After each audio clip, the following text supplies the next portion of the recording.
장엄한 찬양으로 하나님께 영광 돌리신 우리 찬양대 성가대 위에 감사를 드립니다. 근간의 찬양 들었던 가운데서 가장 감동적이고 위대한 찬양을 들은 것 같아서 마음이 벅찹니다. 우리 성가대를 위해서 박수로 하나님께 영광을 돌리십시오.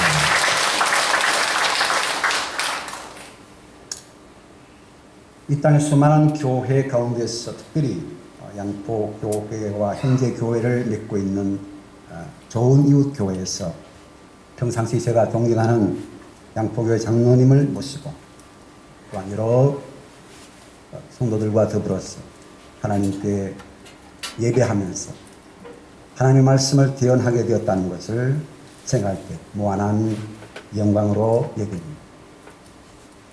제가 사실 이 자리에 오늘 서게 될 줄이야 꿈엔들 몰랐습니다. 바로 어제 제가 부탁을 받고 그 명을 받들었어요. 김진동 목사님의 보내심을 받았어요. 이 자리에 서게 되었습니다. 추락하는 것에는 날개가 있다는 소설이 있습니다.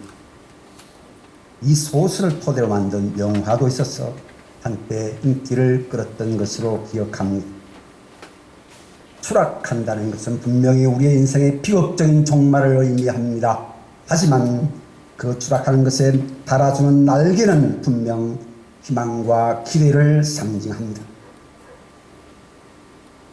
좋은 이웃교회 성도 여러분들이 인생의 벼랑 끝에 추락해 본 적이 있습니다. 내 인생은 이제 막장이야, 내 인생은 완전히 끝이야 하면서 도저히 일어설 수 없다고 했던 그 절망의 자리까지 내려가 본 적이 있습니다. 이 악하고 벽한 세 가운데서 한 번쯤은 아마 벼랑 끝에서 본 경험이 있을 것입니다. 성경에는 2197명의 인물들이 등장됩니다. 그런데 하나님이 시대마다 동격에 섰었던 모든 인물들은 한결같이 벼랑 끝의 경험들을 한 사람들입니다. 모세를 보십시오. 애굽 왕정에서 도망쳐 나올 때 그 심정이 어떠했겠습니까? 다윗을 보십시오. 사울 왕이 자신의 생명을 찾을 때 12번 이상 피난을 다녀했고 마지막에 아들 압살롬의 반역을 통해서 아버지를 죽이고 왕위에 오르겠다고 반란을 일으켰을 때에 신발도 채 가름하게 신지 못하고 맨발로 왕궁을 떠났던 그 심정이 어떠했겠습니까? 엘리야를 보십시오. 아합과 이세벨이 죽이겠다고 살인 제명을 내렸을 때에 부엘세바로 도망다니는 그 신세가 과연 어떠했겠습니까? 다니엘이 포로시대에 믿음을 지키다가 사자굴에 던져질 때 그 심정이 어떠했겠습니까? 다니엘의 세 친구 사드락과 메삭과 아벳느고가 여호와 하나님을 믿는 믿음을 지키다가 풀무불에 던질 때 그 심정이 과연 어떠했겠습니까? 욥을 보시기 바랍니다. 하루아침에 그 많던 재산 잃고 자식 잃고 건강 잃고 아내마저 자신을 저주하고 가출했을 때 그 벼랑 끝에선 욥의 심정이 과연 어떠했겠습니까? 그런데 이런 믿음의 선진들이 겪어했던 그 벼랑 끝은 결코 끝이 아니라 각 시대마다 하나님께서 정금답게 쓰시려고 하는 하나님의 새로운 시작이었고 새로운 단련의 기간이었다는 사실을 우리는 성경을 통해서 잘 알 수가 있습니다. 그러므로 우리 인생의 벼랑 끝은 단순히 고통만 처만 그런 저주스러운 자리가 아닙니다. 우리 인생의 벼랑 끝은 하나님의 방법으로 하나님의 기뻐하시는 그릇으로 빚어지고 정금답게 다듬질되어지는 훈련되어지는 그런 삶의 현장인 것입니다. 그래서 우리 성도님들 가운데서 고난과 역경 가운데 심하는 성도를 바라보는 우리의 신앙이 달라야 합니다. 우리의 시각이 달라져야 된다는 그런 말입니다. 말 잘 듣는 말집사, 고집세던 그 고집사, 변덕이 많은 그 변집사, 여러분 이해하십시오. 그런 사람들이 여러 가지 고난과 역경을 경험하고 있는 것을 목도하면서 정말 말 되게 안 듣더만 제대로 하나님께로부터 징벌을 받는구만, 그런 시각을 버려야 합니다. 집사님 힘내십시오. 하나님께서 고난을 통해서 단련시켜 쓰실 하나님의 귀한 비전이 있겠지요. 저도 집사님을 생각하면서 기도하겠습니다. 그러면 그 집사님이 얼마나 큰 감동을 받겠습니까? 정말 오늘 우리가 고난 그 너머에 있는 자신을 향하신 하나님의 비전을 발견하고 그 고난 속에서 반드시 믿음으로 승리할 수 있도록 성도들 권고하고 이끌어주고 함께 기도해야 될 줄로 믿습니다.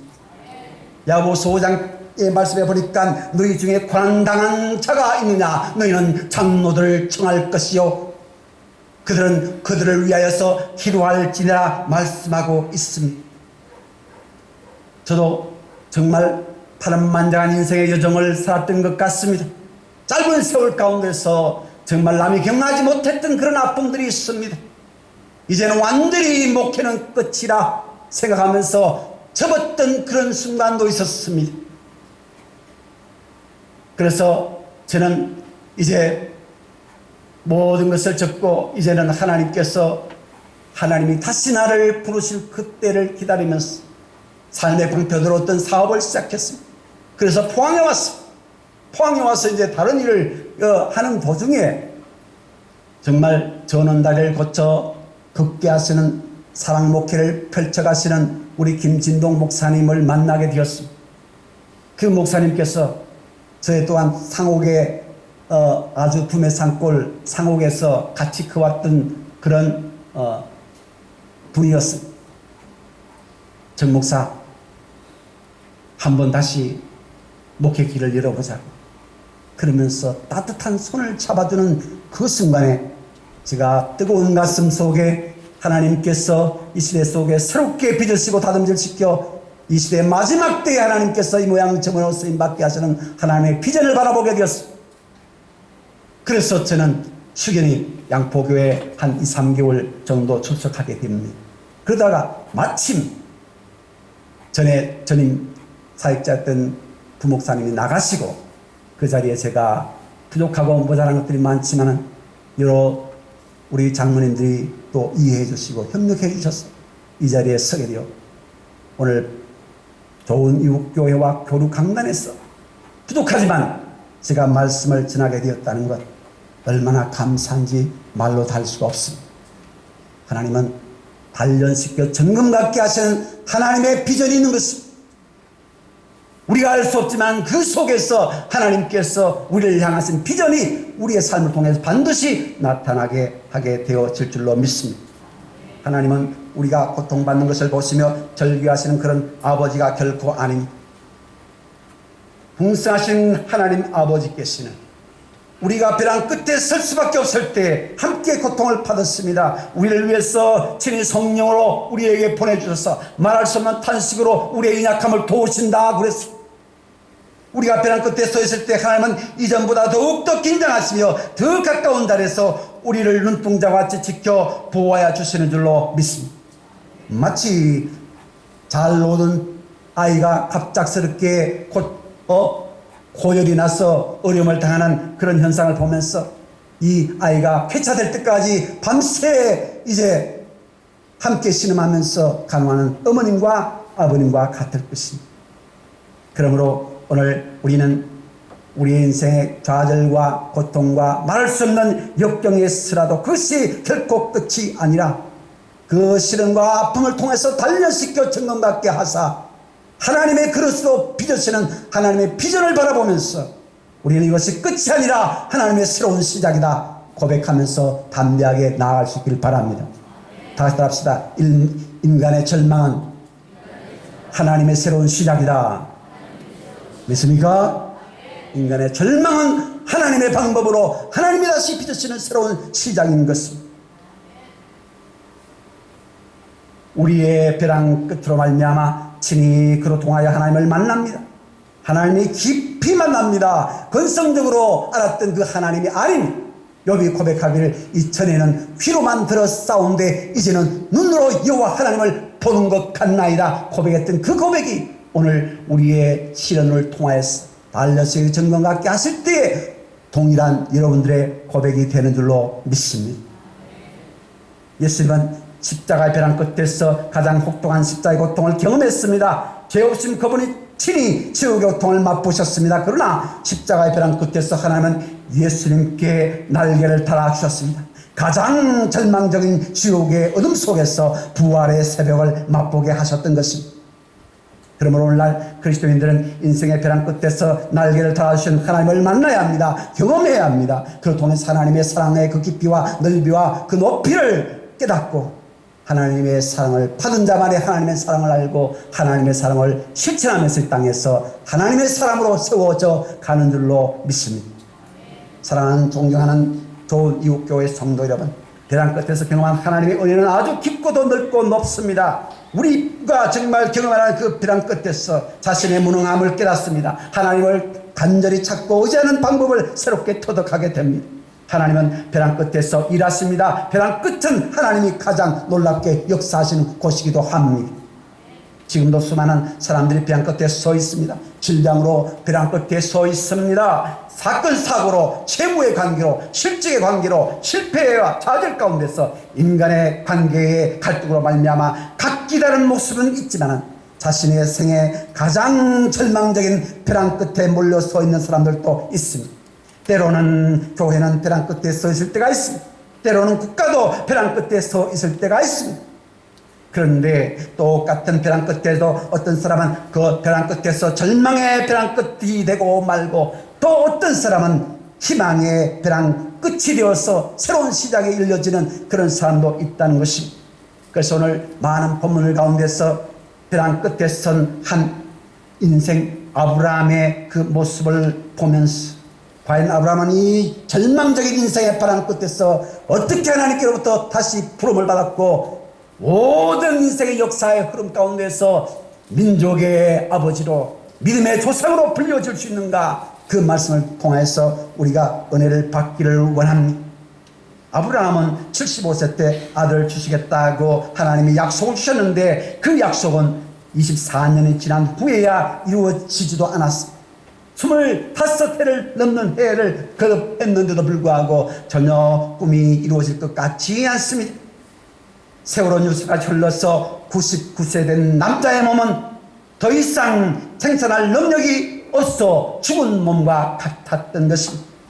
90세 살아도 생리가 끊어졌기 때문에 더 이상 자녀를 낳을 수가 없습니다. 아브라함과 사라는 이제 자신의 꿈이 다 이루어질 수 없다는 것을 스스로 깨닫게 되는 순간에 그 마음 가운데 공허함과 그 마음 가운데 절망감이 얼마나 컸겠습니까? 아브라함과 사라는 이제 자신의 꿈이 도저히 이룰 수 없구나. 어느 때 하나님께서 내게 나타나셔서 너희의 시에서 하늘의 별처럼 바다의 모래알처럼 많은 민족들이 나올 것이며 내가 동서남북 모든 땅과 그 후손들부터 내게 큰 자녀의 복을 줄 것이다. 그렇게 약속한 바 있습니다. 그런데 약속의 말씀을 붙들고 이제까지 살았는데 이제 꿈은 사라지게 됩니다. 아브라함이 나이 99세, 사라가 90세를 맞이하는 그 순간에 인생은 마침내 벼랑 끝이라 해도 과언이 아닐 것입니다. 또한 아브라함은 13년 전에 86세 때에 아브라함의 그 마음속에 좀 급한 마음이 생겼습니다. 아브라함은 하나님의 약속을 더 이상 기다리지 못해서 사라의 몸종인 하갈과 동침하여서 이스마엘을 낳았습니다. 아브라함이 하나님의 약속, 하나님의 때, 하나님의 방법으로, 하나님의 능력으로 이루어질 그런 비전들을 믿지 못하고 자신의 방법으로, 자신의 육신적인 방법으로 아들을 낳았을 때 하나님은 13년 동안 긴 침묵을 하십니다.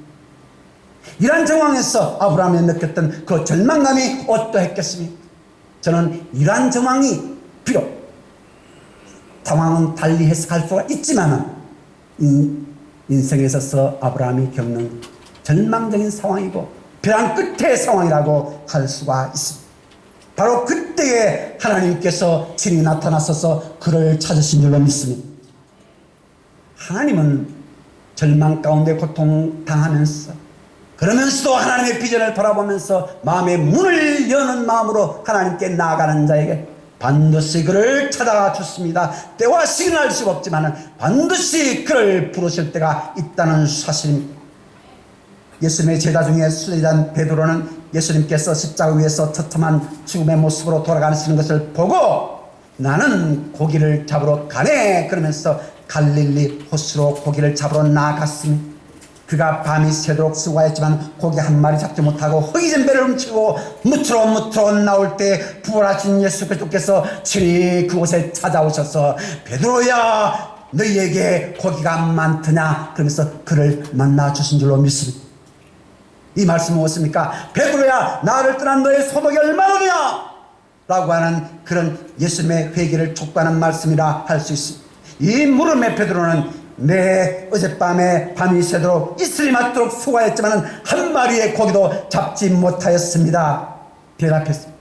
이럴 때 예수님께서 베드로에게 깊은 데로 가서 그물을 던져라 말씀하실 때 그 말씀에 순종함으로 말미암아 그물을 오른편에 던졌더니 그 물을 들 수 없도록 많은 고기가 잡혔더라 말씀해 주시고 있습니다.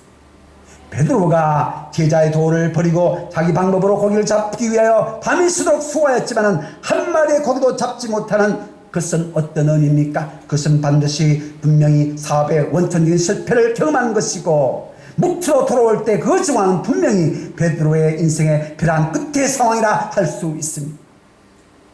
그러나 자신이 전망한 그 인생의 마침 인생의 벼랑 끝에 몰릴 때에 부활하신 주님께서 친히 베드로를 찾으셔서 나타나셨습니다. 그들을 감쌌습니다. 그를 떠안았습니다. 그 이후에 예수님께서 재차 네가 나를 사랑하냐 내가 나를 사랑하냐 네 주께서 내가 주를 사랑하는 줄 아시나이다 고백하는 그 말에 내 양을 먹이라 말씀하시므로 베드로에게 재차 사명을 주십니다. 재차 사명을 주어서 그가 마침내 오순돌 성령의 강한 뜨거운 성령의 체험을 받아서 그는 엄청난 모습으로 바뀌어지고 변화됩니다. 참으로 위대한 사도가 되었어. 그는 초대교회 부흥의 초석을 놓았던 인물로 사도행전을 통해서 우리에게 기록해 주고 있습니다. 본문으로 와서 하나님이 인생의 벼랑 끝에서 아브라함에게 찾아오셔서 먼저 하신 말씀이 뭡니까? 오늘 본 말씀 창세기 17장 1절 말씀에 아브라함이 99세 때 여호와께서 아브라함에게 나타나셔서 그에게 이르되 나는 전능하신 여호와 하나님이시라. 할렐루야. 말씀. 하나님은 아브라함에게 먼저 자신이 어떤 분인지를 말씀하십니다. 전능하시라 하라는 말은 못하시는 능력의 하나님이시 없는 것에서 있는 것으로 만드시는 하나님이시라는 것이 모든 절대 능력을 가진 우주의 왕이라는 뜻입니다. 그러므로 그분의 말씀을 막을 자는 세상에 아무도 없습니다. 그분의 능력을 능가할 사람은 이 땅에 아무도 없는 것입니다. 그분의 말씀을 온 천지 만물을 친히 있으라 하시니 있었습니다. 그 말씀대로 다 되어졌던 것을 우리는 잘 압니다. 그 말씀이 친히 들려주시는 말씀이 뭡니까? 나는 전능하신 아버지라 그랬어요. 우리는 사도신경을 통해 늘 고백할 때 전능하신 하나님 아버지를 믿습니다. 고백합니다. 하나님이 전능하시다는 말을 늘 고백하지만은 순간순간 우리는 늘 보이지 않는 하나님에 대해서 주저합니다. 과연 그리할까? 과연 그럴까? 그래서 믿긴 하지만 우리가 믿지만은 어떻게 그걸 믿을 수 있느냐 그러면서 고백하는 말들을 들어보면 믿음의 고백이 아니에요. 전부 다 불신적인 이야기예요. 전부 다 일반적이고 상식적이고 인간적인 그런 방법으로 추구하는 모습들만 드러내놓습니다. 그런 모습에서 우리의 믿음 없음을 고백할 때가 얼마나 많습니까? 전능하신 하나님을 믿습니다 그러면서 오늘 우리의 모든 삶의 현장 속에서도 하나님 내가 아무것도 없지만 내가 아무것도 할 수 없지만 내게 능력 주시는 자에서 내가 모든 것을 감당할 수 있습니다 고백하면서 담대하게 나갈 때가 얼마나 되느냐는 것이 오늘 우리는 왜 하나님께서 아브라함에게 나타나셔서 나는 전능하신 여호와 하나님이시라 그렇게 자신을 소개했겠습니까?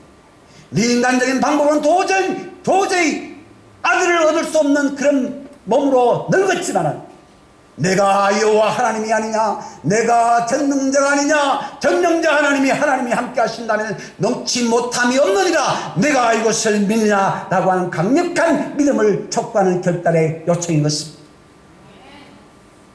그 사실에 대해서 까마득하게 잊고 있었습니다. 아브라함은 내가 너무나도 오랜 세월 동안에 전능하신 하나님을 말로만 했지 나의 삶에 고백하고 있지 않은가. 고백하면서 고개를 들고 올 때 하나님께서 말씀하여 주십니다. 어떤 말씀을 주십니까? 너는 내 앞에서 완전해라, 내 앞에서 완전하라, 그렇게 말씀하고 있습니다. 내 앞에서 완전하라는 말은 뭡니까? 내 앞에서 하나님의 말씀으로 온전해지는 삶의 방법을 배우고 그 말씀에 온전히 인생을 걸어라는 그런 말입니다. 모든 인생의 문제의 해답은 성경에 있습니다. 성경의 모든 문제의 해답이 있는 걸로 고백하면서 그 말씀에 나의 삶을 전적으로 의탁하며 나갈 때 문제가 알려지고 또한 막혔던 모든 담들이 풀어지고 무너지는 역사가 있는 줄로 믿습니다. 그런 역사가 하나님의 구원의 역사요, 기독교의 믿음의 역사인 것입니다. 나는 알 수 없지만 내 배후의 역사하시는 하나님이 함께 하시면 넘지 못함이 없는 줄로 믿습니다. 내 앞에 너는 완전해라, 오직 하나님의 말씀에만 순종하고 내 말만 들으라는 그런 말입니다. 그런 요청을 하나님이 아브라함에게 하시고 있습니다. 그러면서 아브라함에게 너의 그런 믿음을 갖기 위해서는 의식을 바꿔야 된다, 의식을 바꿔야 된다. 그러면서 바꿔주신 것이 뭡니까? 이름입니다. 이름. 99세 되었을 때 더 이상 아들을 낳을 수 없다고 생각했습니다. 사라 또한 오래전 경수가 끊었을 때 아이를 낳을 수 없다고 생각했습니다. 생각이 믿음을 좌우합니다. 할 수 없다는 믿음은 할 수 없다는 생각에서 나오기 때문입니다. 그래서 어떤 어려움 현실 가운데서 나는 할 수 없지만 하나님이 하신다는 할 수 있다, 내게 능력 주시는 데서 모든 것을 할 수 있다는 긍정적인 믿음, 절대적인 믿음으로 나아갈 때 하나님께서 함께하여 주셔서 넘지 못함이 없게 하시는 줄로 믿습니다.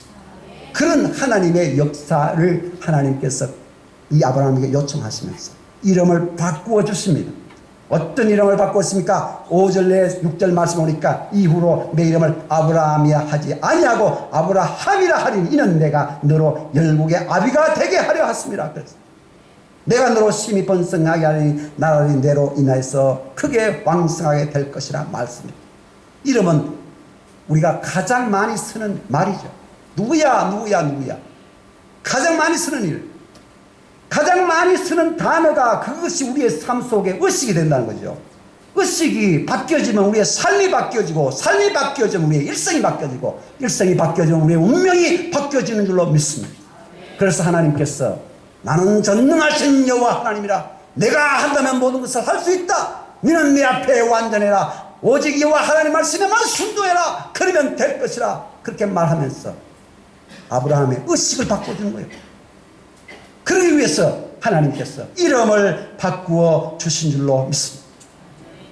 아브라함, 사라 계속 부르고 듣게 되니까 자기도 모르게 자신이 열국의 아비라는 말의 의미를 되새기기 시작합니다.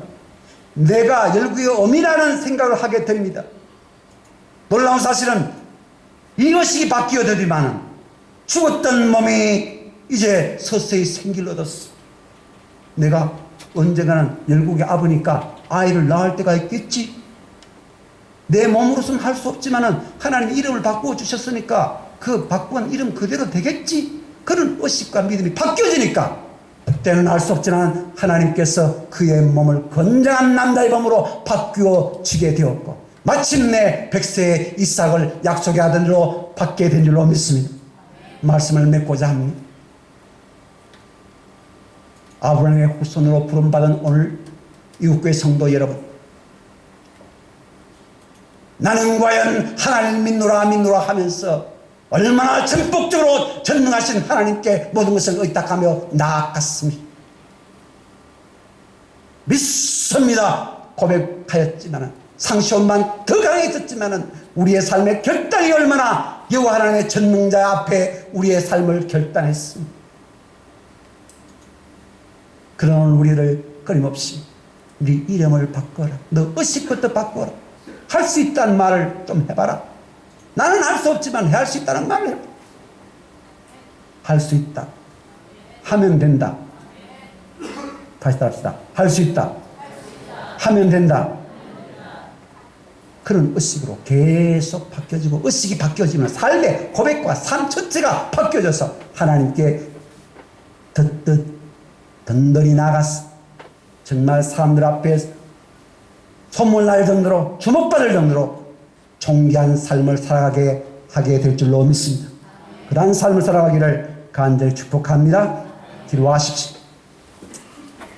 하나님 아버지 주님을 감사합니다. 많고 많은 교회 가운데서 양포교회가 형제교회로 맺고 있는 좋은 이웃 교회의 부족한 종을 채우셔서 하나님 말씀을 듣게 하심을 감사합니다. 좋은 교회, 좋은 이웃 교회 가족들이 하나님 밑에 전능하신 하나님으로 굳게 세워지게 하여 주시옵소서. 결국 열국의 아비가 될 것이라고 하는 확신과 믿음을 가지고 날마다 믿음으로 담대하게 나아가게 하여 주옵소서. 아브라함의 가정에 이삭을 주셔서 웃게 했던 것처럼 내 인생의 벼랑 끝에 날개를 달아주셔서 내 인생의 삶을 역전시켜 주시고 그 웃음으로 민족과 나라와 모든 우리의 알고 있는 이웃들 앞에서 존귀한 믿음의 사람으로, 존귀한 믿음의 가문으로, 가정으로, 개인으로 세워지는 귀한 역사가 나타날 수 있도록 은혜를 베풀어 주옵소서.